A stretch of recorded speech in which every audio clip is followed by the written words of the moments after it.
এটা ভাই soda whisky flavour দিয়া। কি ফ্লেভার দিয়ে সোডা বানাচ্ছেন? জি। এটা কত টাকা গ্লাস? 40 টাকা। আচ্ছা, এটা বিশেষত্ব কি ভাই?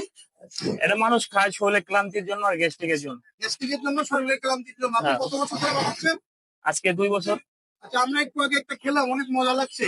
আর আপনারা কি মেশিন দিয়ে কি করেন এটা? জি, আমরা এই মেশিন দিয়ে মূলত সোডাটা বানাই। মেশিন দিয়ে মূলত সোডাটা বানান। মেশিনটা একটু ঘুরায় দেখানো যাবে না? এই যে সোডাই উনি বানাবো দেখেন একবারে। সোডা এখনই বানাবেন তাই তো? হ্যাঁ। আচ্ছা ঠিক আছে, বানান দেখি। এখন এই যে গ্যাস ছেড়ে দেবো। ওখানে গ্যাস ইউজ করছে না? হ্যাঁ। আচ্ছা, গ্যাস তো রিস্ক না ভাই? এটা অতটা ইয়া না, এটা হলো carbon die oxide. Carbon die oxide. আচ্ছা CO2। এইভাবে আপনি সোডা বানাচ্ছেন? যে এখন বানাইতেছে।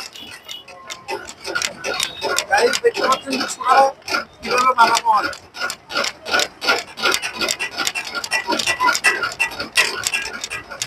গ্যাসটা ভিতরে কিভাবে হচ্ছে ভাই? এই পাইপ আছে আমাদের, পাইপের মাধ্যমে আগে পানির আর গ্যাসটা একসাথে মিক্সার হচ্ছে।